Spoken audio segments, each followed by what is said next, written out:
Hey, how you doing? Whew, how was your day? Mine was hectic, but I'm good. Kids preparation and everything. All right. Very quickly this evening, I want to talk to you about how to save money, how to save cost while planning your wedding. So, my single ladies and guys who are preparing for the wedding, you fixed your dates. I need you here right now. I don't need to tell you that the economy is not smiling. We all know what dollar is now, the exchange rate and everything. So please save as much money as you can. Feeding is not beans now. So please, it's not going to be good for you to finish wedding and you go hungry. So quickly, pardon the background noise. My kids are inside. Life of a mom. Okay, I'm going to be giving us some tips on how you can save money for your wedding. Okay, I am not to break a bank. The first thing is to limit the number of guests you're inviting. Please. This is like the code. The number of guests you're inviting is going to determine the hall you're renting. It's going to determine the food you're preparing. And trust me, those two things are the major consumers of your fund while preparing for wedding. So please, don't worry. After your wedding and you bring out pictures, you didn't invite me. Oh, I'm sorry, ma. It was a simple thing. We didn't invite much people. It's just, family. You beg them and they will wish you well. Fine. Please, especially in these days of insecurity, nobody's even traveling anymore. Let them send the money they will use as transport fare.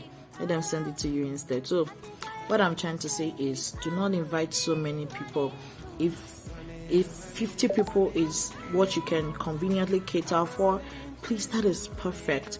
In fact, it doesn't have to be too loud at all. Just don't invite a lot of people. I'm sure you get that point. Don't let me stress it.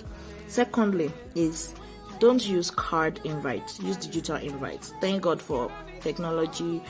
You can use Canva to design wedding invites. Come to me if you don't know how to design one. I will help you design Canva wedding invites, and you will send to your people. Send to them on WhatsApp. Those you want to invite. Don't go and waste your money on IVs. Please, you can cut cost on that. Use digital invitation. Number 3, you can do your traditional and white wedding the same day. That's what has been trending anyway. So that the number of times you feed people will not be too much. You just give them something small during trad, something they can munch on, and during wedding you serve the main paparazzi. And the choice of food doesn't have to be so much. Don't try to impress anybody. If you kill 10 cows, they will eat it though. Honestly, they will eat it. But last, now you will bear the brunt, you or your parents. So please, if it's only jollof rice, fried rice, and chicken or meat you can afford, let it be. And if it's swallow, let it be. Don't break a bank to impress anybody. So do your wedding and white wedding and trad the same day. Okay. As for the location, like I've said before, the venue for reception, the population is determining the venue. So once you've cut down on the number of people that are coming, it will be easier to get affordable halls. And another thing is, do not try. Okay, don't let me say do not, but if you do your wedding on a weekday, it kind of reduces the amount you spend on hall rental. A lot of hotels and halls have cheaper rates weekdays, unlike weekends when it's a rush time. You understand? Or better still, your church might have a hall. They might have an open space you can put canopy, So you can just utilize that. Another tip is that you should use vendors that are close to you. Use vendors. I don't want to say use vendors within your family, because they can, disappoint you. They've done it before to my friend. Vendors within your family, you won't be able to shout at them and all. So please, if you have good trustworthy ones, great.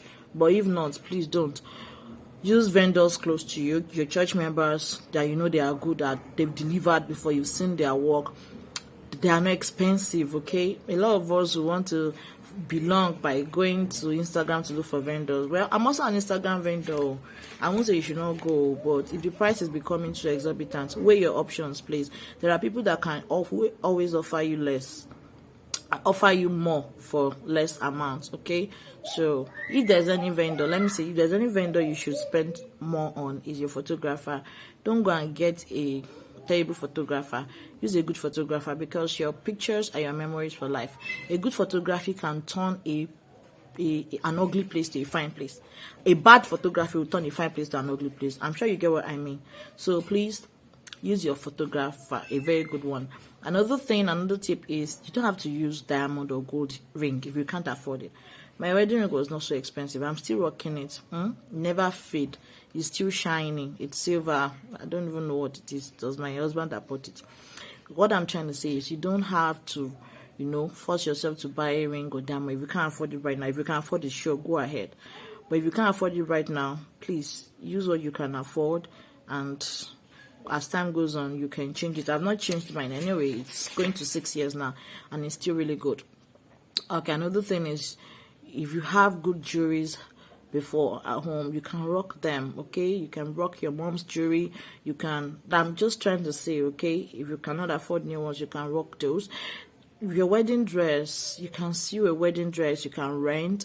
I don't like renting, so I got a really affordable one. So there are still affordable wedding dresses you can get. Look for the best bargain in anything. Okay, you don't have to use all your life savings to do a wedding, and afterwards you don't have money to acquire a skill or begin a business or get a decent accommodation. There's no prize for best wedding at all. What you think you did today that is the best, another person will come and do better tomorrow, and you you start wondering, I thought it was the best now, blah blah blah. Anyway, so I have said a lot of things.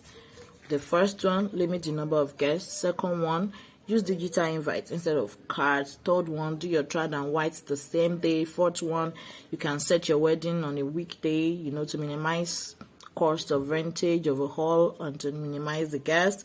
And you don't have to use gold, jewelry, or diamond if you can afford it. You can rent your gown or sew your gown. Then you can get vendors close to you that are not that exorbitant. Okay, so thank you very much for listening to me. Let me know what you learned in the comment section, and if you have more to add, please feel free so that others can learn. I love you. I value you. Thank you so much. Bye.